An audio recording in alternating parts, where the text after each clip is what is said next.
После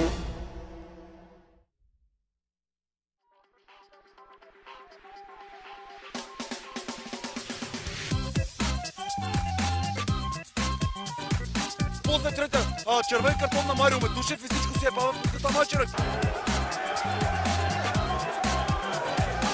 Няма никакви проблеми, не виждам. Всичко е цветя роз. Или си олигофрен, или не знам. Изчезвай. Олигофрен искам да говоря. Всичко приключи. О, господи, какво влизане! Това не е сцена от екшън филм, това е всички правилници на футболната игра, директен червен картон. Сега всички присъстващи на Арена Арда ще отдадат почет пред един от големите футболисти на Арда, Петко Ганчев, който напусна този свят във вчерашния ден.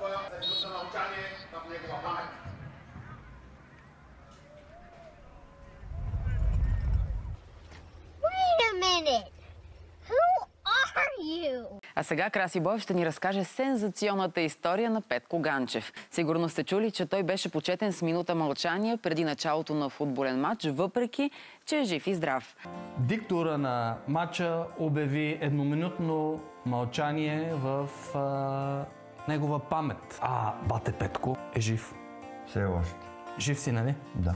На този матч Арда Левски ти почина и след това възкръсна. Да.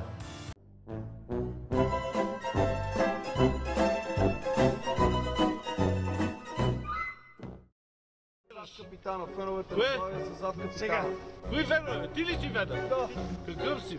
Фен на Славия. И какво? И си зад палячо? Просто казвам, че сме зад капитана. Защо си зад капитана? Защо ти нормален ли си? Вие сте мъже, седите се разберете. Кой да се разбира, бе? С Галин. С Галин ли, бе? Ти лут ли си, бе? Аз съм собственик на отбора, ще се разбирам с Галин. Светло, примерно. Светло си прави пее чурбарски песни и на Левски знаци прави. И на Левски знаци прави. И на Левски знаци прави. Здравейте, левскари! Всеки млад човек прави грешки, но е хубаво да се осъзнават, когато са на време. Радвам се, че се завърнах в моя дом, стадион Георги Аспарухов, и се надявам в най-скоро време да усетя вашата подкрепа. Само Левски! Meanwhile... Каква беше реакцията на баща ти, когато разбра, че си привърженик на ЦСКА? Не го познавам от много години, така че искам да чуя от първо лице. Не беше много доволен. В началото си мисля, че се шегувам, както се казва, и че го правя нарочно.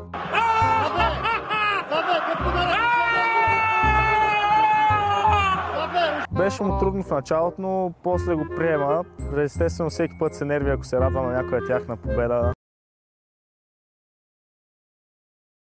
Гледайте си ги, червените, елате си в четворката. Опитваме се да гледаме джентълменски на нещата. Айде всеки да си знае какво говори. Да. Ще вземем без да искаме да дойдем в четворката. Елате де. Защо да не дойдете? Този път няма да се повтори. Сигурно, бе. Щом ти го казваш, аз съм сигурен. Не го. Аз съм сигурен, аз нямам нищо против. То още веднъж казвам, че той все още не убеждава с това, че е крило от ЦСКА, повежда 2-0. Какво включване за Петко Панайотов, момчето, което е юноша на ЦСКА, преминал при армейците, тъкмо от синия лагер, сега е големия герой. It was at this moment that he knew. He fucked up.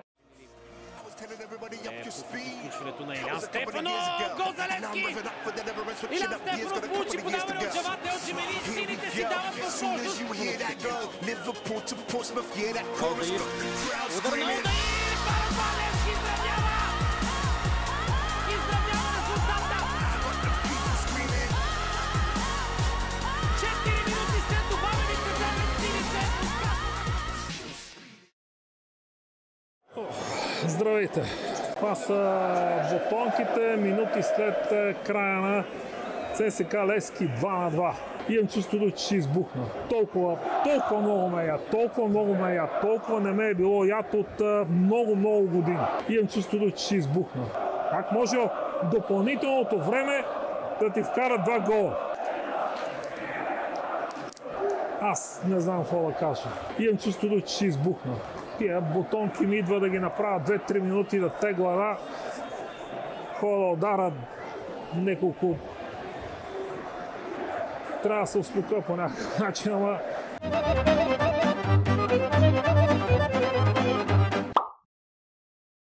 Ти знаеш ли, Ники Митов ми се обажда обикновено вечерно време като пиене. Защото е жадно. Жадното, като пиене и вика: бате Венци, много те обичам, обаче ти ми е майката на треньорската кариера. Викам: не аз бе, Ники. Защо аз? Вие сами си ебахте майката. После се обади на Жоро Петков. Ей, ленце, ти ми е майката. Вече сме първи, няма. Първи сме. Утре във вече сте първи. Това е положението. Няма кой да не бие. Това е Левски. Да добавим ли и дозата късмет в края с рикошет? Няма късмет. Като го искаш, късмет няма. Ти трябва да го искаш. Късмет и да при силния. Ние сме силните. Има ли шанс, след като един мач ви е сигурен, служебна победа Сетър, да изпуснете питомното в последния кръг срещу Славия, или сте убеден, че и там ще спечелите? Няма да изпуснем питомното. Усещам, че си близо,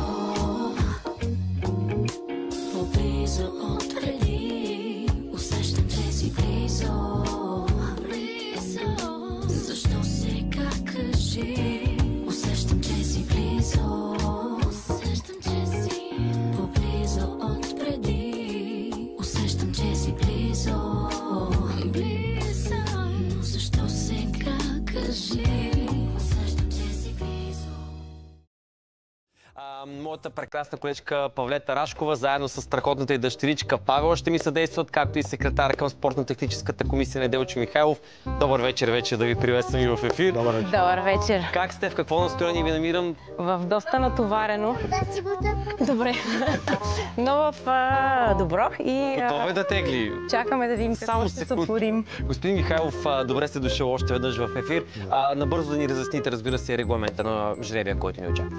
Ми очаква ни тегляне на жребия за полуфиналните срещи. Павлета, заповядай или тя се освободи ръката. Право да се доверим на малката. За да може да изтегли. Айде първата топка. Само дръж да не стане фал. Една. Браво. Първият домакин. Че съм готова. Ботев Враца. Ботев Враца ще бъде домакин в първата среща. Първата полуфинална среща ще бъде във Враца. Давай сега ти, аз малката така или иначе тръгна, давай първата топка и стегли ти. Сега твой ред да видим кой ще се изправи срещу Ботев Враца. Отбора на Лудогорец. Ботев Враца срещу Лудогорец. Това е първия полуфинал. Известно напрежение се породи между стюарди и що са претенциите, дали е попречено на реакцията на медицинските екипи за по-бързото оказване на медицинска помощ. Дори Димитър Илиев трябва да окаже помощ тук на делегата. Бе ударен делегата на срещата от Фен. Това успях да видя от този кадър, който линейката тръгна, напусна пределите на стадиона. Се стигна до това напрежение, допусна се фенове на Локомотив.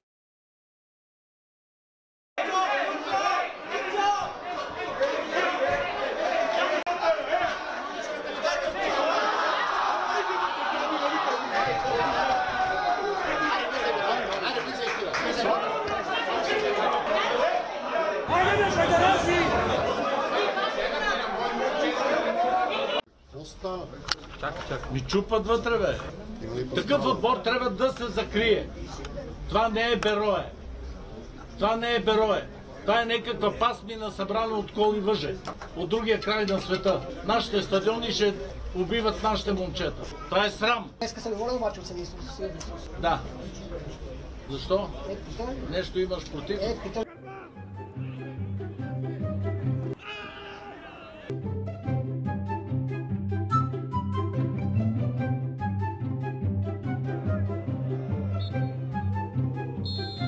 И тук ще има червен картон.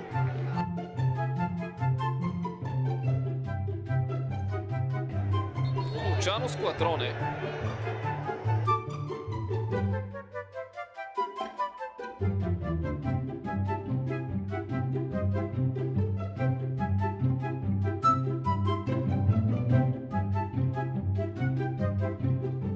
Че няма движение на ръката на Владимир Николов към лицето на Сквадроне. Няма да има и червен картон за голмайстора на Славия, само жълт, който е пети за него. Добре, да ви сте доволен от съдийството? Да, доволен. И не са чак толкова много опциите, както стана въпроси по време на коментарното студио.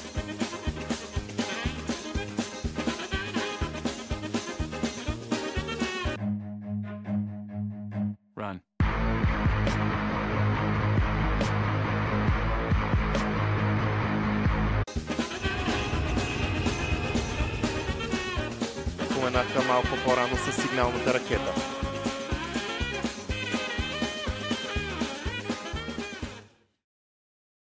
Правилник, бяхме ощетени и този матч.